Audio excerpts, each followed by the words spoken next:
अक्सर होता है ना कि हम जब भी टाइम टेबल सेट करने बैठते हैं तो कंफ्यूज हो जाते हैं कि कैसे करें। सब लोग बोलते हैं सुबह 3 बजे उठकर पढ़ो, पढ़ा हुआ याद रहेगा।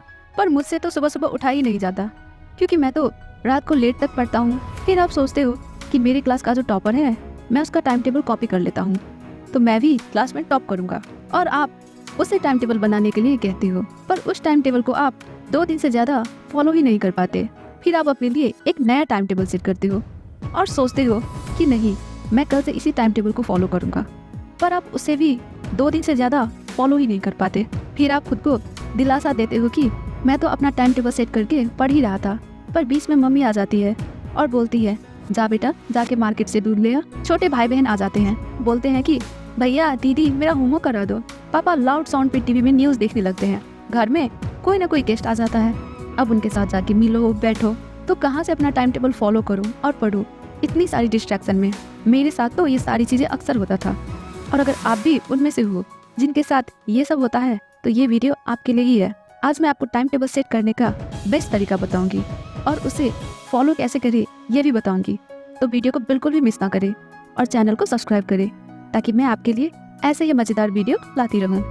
मैं आपको टाइम टेबल का कोई एक पर्टिकुलर सा फ्रेम नहीं दूंगी कि आपको सुबह 4 बजे उठना है, 15 मिनट मेडिटेशन करना है, फिर 1.5 घंटे तक एक सब्जेक्ट पढ़ना है और फिर 15 मिनट का ब्रेक लेना है, फिर 1.5 घंटे तक दूसरा सब्जेक्ट पढ़ना है। अगर मैं आपको टाइम टेबल का एक पर्टिकुलर फ्रेम बना के दे भी दूँ तो आप उसे 2 दिन से ज़्यादा फॉलो नहीं कर पाओगे, क्योंकि वो टाइम टेबल मेरा होगा, आपका नहीं। जैसे हर इंसान की आदतें एक दूसरे से अलग होता है, वैसे ही टाइम टेबल भी अलग होता है।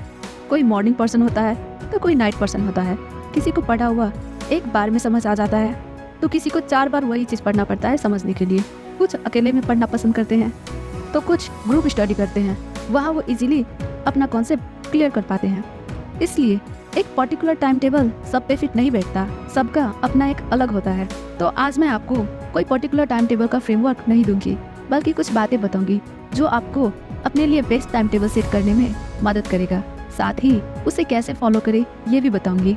सबसे पहले तो आप मॉर्निंग पर्सन हो या नाइट पर्सन, कौन सा टाइम आपके लिए बेस्ट है, आप उसी अनुसार अपना टाइम टेबल सेट करें। ऐसा कुछ नहीं है कि सुबह का टाइम ही सबसे बेस्ट होता है पढ़ने के लिए। आप अगर रात में कंफर्टेबल हो पढ़ने के लिए तो आप रात में पढ़ो, कोई प्रॉब्लम नहीं है। और आप ऐसा टाइम टेबल सेट मत करो जिसके अनुसार आपको दिन में 15 से 16 घंटे पढ़ना है और सिर्फ 4 से 5 घंटे ही सोना है। ये टाइम टेबल आप फॉलो नहीं कर पाओगे, क्योंकि सिर्फ 2-4 दिन ही फॉलो नहीं करना है, बल्कि हर रोज फॉलो करना है।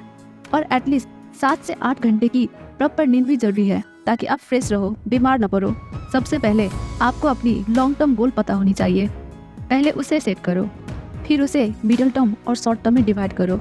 अब आप अपनी ईयरली, मंथली, वीकली और डेली गोल को भी सेट कर सकते हो, जिसके अनुसार आप अपना टाइम टेबल सेट कर सकते हो। जैसे कि आपका ईयरली गोल हो सकता है कि इस साल मुझे क्लास में टॉप करना है। मंथली गोल में आपका कोई प्री टेस्ट या मिड टेस्ट एग्जाम हो सकता है, आपको अपने मिड टर्म एग्जाम में अच्छे मार्क्स लाना है। इसके लिए आपको अपनी अटेंडेंस मिस नहीं करनी है, असाइनमेंट टाइम पे सबमिट करना है, प्रेजेंटेशन, केस स्टडी जो भी हो उसे अच्छे से करना है, ताकि आपको उसमें फुल मार्क्स मिले। इसी तरह आप अपनी वीकली टाइम टेबल भी सेट कर सकते हो कि एटलीस्ट 3 सब्जेक्ट का 4-4 चैप्टर तो मुझे कंप्लीट करना ही है और दूसरे सब्जेक्ट का रिवीजन भी करना है। अगर आपको डायरेक्टली अपना टाइम टेबल सेट करने में प्रॉब्लम हो रही है तो आप स्टार्ट टू डू लिस्ट बनाने से भी कर सकते हो। हर रात सोने से पहले अगले दिन के लिए एक टू डू लिस्ट बनाइए, जिसमें आप मेंशन कीजिए कि अगले दिन आपको क्या क्या करना है, और हर रात सोने से पहले उसे चेक भी कीजिए कि उस दिन आपने उस टू डू लिस्ट में से क्या क्या किया और क्या क्या नहीं, ताकि आपको पता चले कि आप अपना टू डू लिस्ट कितना फॉलो कर रहे हैं। इससे आपको ये भी पता चल जाएगा कि आखिर आपका टाइम जा कहाँ रहा है। वरना आप सोचते हो कि मैं तो सिर्फ 2 मिनट मोबाइल चलाने बैठता हूँ, पर कैसे 2 घंटे निकल जाते हैं मुझे पता ही नहीं चलता। आप अपना मोबाइल चलाने के लिए भी 1 आवर सेट कर लो और फिर अलार्म सेट कर लो, जो आपको याद दिलाएगा कि आज का टाइम मोबाइल चलाने का आपका खत्म हुआ, अब आप पढ़ने जाओ। मोबाइल को साइलेंट करके दूसरे रूम में रख दो, ताकि आप डिस्ट्रैक्शन से बचो। अपने टाइम टेबल में हर काम के लिए एक डेडलाइन सेट जरूर करना और कोशिश करना कि हर काम उसी डेडलाइन के अंदर में हो।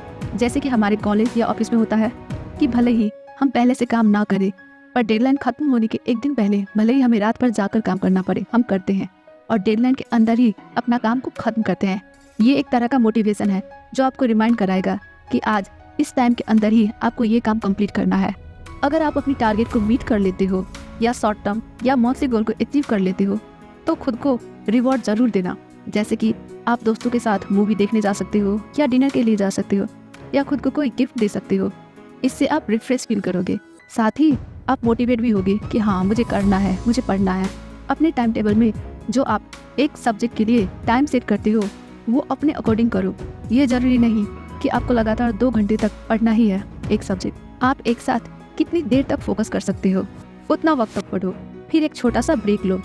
जैसे कि 1 आवर में आप 45 मिनट तक फुल फोकस के साथ पढ़ो, फिर 15 मिनट का ब्रेक ले लो जिसमें आपको मोबाइल नहीं चलाना है बल्कि आप कुछ फिजिकल एक्टिविटी कर सकते हो जो भी आपको पसंद हो, जैसे कि चाय बनाना, म्यूजिक सुनना, वॉक करना, ताकि आप रिफ्रेश हो जाओ और फिर अगले 45 मिनट तक फुल फोकस के साथ पढ़ सको। लगातार लंबे टाइम तक पढ़ना जरूरी नहीं है, फुल फोकस के साथ पढ़ना जरूरी है ताकि पढ़ा हुआ आपको समझ में आए। और बीच बीच में नैप लेना भी जरूरी है ताकि आप खुद को रिफ्रेश कर सको। और एक इम्पोर्टेंट बात, हमेशा अपने टाइम टेबल में रिवीजन और रिटर्न प्रैक्टिस के लिए टाइम जरूर सेट करें, क्योंकि ज़्यादा पढ़ने से चीज़ें आपको समझ में नहीं आएंगी, बल्कि आप जितना ज़्यादा रिवीजन करोगे उतना ही आपका कॉन्सेप्ट क्लियर होगा और पढ़ा हुआ याद रहेगा। और जितना ज़्यादा आप रिटर्न प्रैक्टिस करोगे उतना ही अच्छे से आप अपना एग्ज़ाम क्लियर कर पाओगे, क्योंकि एग्ज़ाम में आपने कितना पढ़ा ये ज़रूरी नहीं, बल्कि आपने क्या और कितना लिखा ये ज़रूरी है। तो अपने टाइम टेबल में रिटर्न प्रैक्टिस के लिए टाइम ज़रूर मेंशन करें अगर आपको एग्ज़ाम में टॉप करना है तो।